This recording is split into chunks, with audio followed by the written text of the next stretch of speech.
തിരഞ്ഞെടുപ്പ് ഫലം പുറത്തു വന്നതിന് പിന്നാലെ പശ്ചിമബംഗാളിൽ രാഷ്ട്രീയ സംഘർഷം വ്യാപിക്കുന്നു. പലയിടത്തും തൃണമൂൽ കോൺഗ്രസ് ഓഫീസുകൾ ആക്രമിക്കപ്പെട്ടു. കൊൽക്കത്തയിലെ ന്യൂ മാർക്കറ്റിലെ ഓഫീസും സമീപത്തെ കടകളും ബി.ജെ.പി. പ്രവർത്തകർ ബുൾഡോസർ കൊണ്ട് ഇടിച്ചു നിരത്തി. അതേസമയം പുതിയ മുഖ്യമന്ത്രിയെ ബി.ജെ.പി. ഉടൻ തീരുമാനിക്കും. തെരഞ്ഞെടുപ്പ് തോൽവി അംഗീകരിക്കുന്നില്ലെന്നും രാജിവെക്കില്ലെന്നും മമതാ ബാനർജി നിലപാടെടുത്തതിനാൽ ഗവർണർ ഭരണഘടനാപരമായ നടപടികൾ സ്വീകരിക്കും. കൊൽക്കത്തയിൽ നിന്ന് ശ്രീനാഥ് ചന്ദ്രൻ ചേരുകയാണ്. ശ്രീനാഥ്, ബംഗാളിൽ മമത ഒരു അയവില്ലാത്ത രീതിയിലേക്ക് പോകുകയാണ്. രാജിവെക്കില്ല നിലപാടിലേക്ക് മമത എത്തുകയാണ്. ഒപ്പം തന്നെ സംസ്ഥാനത്തെമ്പാടും തന്നെ ആക്രമണങ്ങൾ തുടരുകയാണ്. എന്തൊക്കെയാണ് വിശദാംശങ്ങൾ?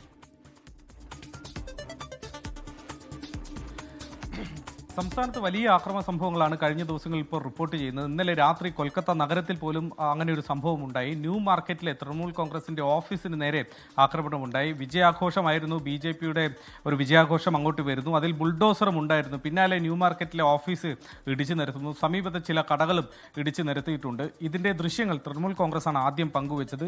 ഏതായാലും ഇതിൽ എന്തെങ്കിലും ഒരു നടപടി പോലീസിന്റെ ഭാഗത്തുനിന്ന് ഉണ്ടായിട്ടില്ല. പോലീസും കേന്ദ്രസേനയും ഇതിനൊക്കെ ഒപ്പം നിൽക്കുന്നു എന്നതാണ് തൃണമൂൽ കോൺഗ്രസ് ആരോപിക്കുന്നു. മാത്രമല്ല, കഴിഞ്ഞ ദിവസങ്ങളിൽ പലയിടത്തും അസൻസോൾ അടക്കമുള്ള മേഖലകളിൽ പലയിടത്തും ആക്രമണം നടക്കുന്നതിന്റെ ദൃശ്യങ്ങൾ നമ്മൾ കണ്ടിട്ടുണ്ട്. ഈ അക്രമ സംഭവങ്ങളെ അനുകൂലിക്കുന്നില്ല എന്നതാണ് ബി.ജെ.പിയുടെ ഔദ്യോഗികമായ നിലപാട്. സാമിക് ഭട്ടാചാര്യ, സംസ്ഥാന അധ്യക്ഷൻ, അത്തരം അക്രമങ്ങൾ ഞങ്ങൾ അനുവദിക്കില്ല, അങ്ങനെ ചെയ്യുന്നവരെ പാർട്ടിയിൽ നിന്ന് പുറത്താക്കും എന്നൊക്കെ പറഞ്ഞിട്ടുണ്ടെങ്കിലും അതൊന്നും പ്രവർത്തകർ കേൾക്കുന്ന മട്ടില്ല എന്നതാണ് പൊതുവെ നമ്മൾ ആവർത്തിക്കുന്ന അക്രമ സംഭവങ്ങളിൽ നിന്ന് വായിച്ചെടുക്കാൻ വേണ്ടി കഴിയുന്നത്. ഏതായാലും ഒരു വശത്ത് അക്രമ സംഭവങ്ങൾ മുന്നോട്ട് പോകുന്നു, മറുവശത്ത് മമതാ ബാനർജി ഏതായാലും രാജിവെക്കാൻ തയ്യാറല്ല എന്ന് ഉറച്ച നിലപാടിൽ തന്നെയാണ്. അതിനുള്ള പ്രധാന കാരണമായി അവർ പറയുന്നത് ഈ തോൽവി അംഗീകരിക്കുന്നില്ല എന്നതാണ്. ഞങ്ങൾ തോറ്റിട്ടില്ല, ഇത് 100-ലധികം സീറ്റുകൾ മോഷ്ടിക്കുകയായിരുന്നു എന്നതാണ് മമതാ ബാനർജി പറയുന്നത്. കൗണ്ടിംഗ് സെന്ററുകൾ ഹൈജാക്ക് ചെയ്യപ്പെട്ടു, അവിടെ EVM തിരിമറി നടത്തപ്പെട്ടു, ഞങ്ങളുടെ കൗണ്ടിംഗ് ഏജന്റുമാരെ അവിടെ നിന്ന് പുറത്താക്കി, തന്നെ അടക്കം മർദ്ദിച്ചു തുടങ്ങിയ ആരോപണങ്ങളാണ്. മമതാ ബാനർജി ശ്രമിക്കുന്നത് ഇന്ത്യ ബ്ലോക്കിനെ കൂടുതൽ ശക്തമാക്കി ഒരു പോരാട്ടം നടത്താൻ വേണ്ടിയാണ്. ഇന്നലെ തന്നെ ഇന്ത്യ ബ്ലോക്കിലെ പ്രധാനപ്പെട്ട നേതാക്കളുമായൊക്കെ സംസാരിച്ചു കഴിഞ്ഞു. രാഹുൽ ഗാന്ധി, അരവിന്ദ് കെജ്രിവാൾ അടക്കമുള്ള നേതാക്കളോടൊക്കെ സംസാരിച്ചു. അഖിലേഷ് യാദവ് ഇന്നിപ്പോൾ കൊൽക്കത്തയിലേക്ക് വരാമെന്ന് പറഞ്ഞിട്ടുണ്ട്. അങ്ങനെ ഇന്ത്യ ബ്ലോക്കിനെ ശക്തമാക്കി കേന്ദ്രത്തിൽ ബി.ജെ.പിക്ക് മേൽ വലിയ സമ്മർദ്ദം ചെലുത്താൻ, ഒരു പോരാട്ടം നടത്താനൊക്കെയുള്ള ഒരുക്കത്തിലേക്കാണ് മമതാ ബാനർജി ഇപ്പോൾ പോകുന്നത് എന്ന് വ്യക്തം.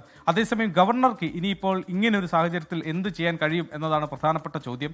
നിലവിലെ കാലാവധി കഴിയുന്നതോടെ തന്നെ ഈ സർക്കാരിന്റെ നിയമസാധുത അവസാനിക്കും. മാത്രമല്ല, ഒരു സർക്കാർ ഈ തരത്തിൽ രാജിവെക്കാൻ തയ്യാറല്ലെങ്കിൽ പിന്നീട് ഗവർണർക്ക് ആർട്ടിക്കിൾ 164 പ്രകാരം ആ സർക്കാരിനെ പിരിച്ചുവിടാനുള്ള അവകാശമുണ്ട്. ഇനി അത്തരം നടപടികളൊക്കെ തടയുന്ന രീതിയിലേക്ക് പോലീസിനെയും മറ്റുമൊക്കെ ഉപയോഗിച്ച് ഒരു അധികാര പ്രയോഗത്തിന് മമതാ ബാനർജി ശ്രമിച്ചാൽ രാഷ്ട്രപതി ഭരണം അടക്കം ഏർപ്പെടുത്താൻ കഴിയും.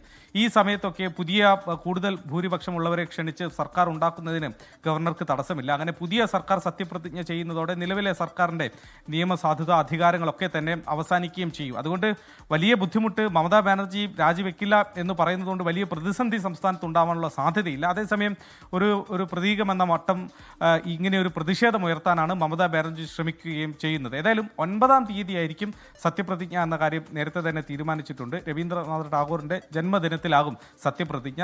രാജ്യത്തെ എല്ലാ ബി.ജെ.പി. മുഖ്യമന്ത്രിമാരെയും NDA മുഖ്യമന്ത്രിമാരെയും എത്തിക്കാനുള്ള ശ്രമം ബി.ജെ.പി. നടത്തും. പ്രധാനമന്ത്രി അടക്കമുള്ളവർ പങ്കെടുക്കും എന്നതും നമ്മൾ അറിയുന്നുണ്ട്. ആരാകും മുഖ്യമന്ത്രി എന്നുള്ള കാര്യത്തിൽ ഒരു അന്തിമ തീരുമാനം ഇതുവരെ വന്നിട്ടില്ല.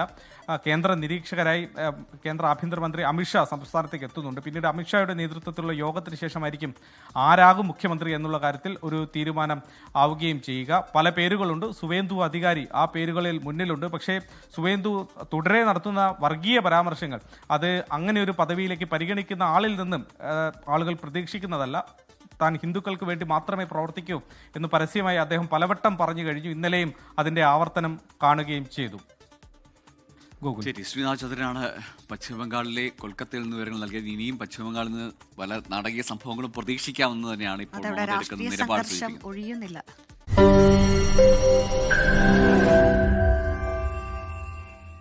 ലോകത്തെവിടെയായാലും ഏത് സമയത്തും 24 വാർത്തകളും ഓഗ്മെന്റഡ് റിയാലിറ്റി പാക്കേജുകളും എക്സ്പ്ലെയിനറുകളും വിശദമായി കാണാൻ ഞങ്ങളുടെ YouTube ചാനൽ നിങ്ങൾക്ക് സബ്സ്ക്രൈബ് ചെയ്യാം.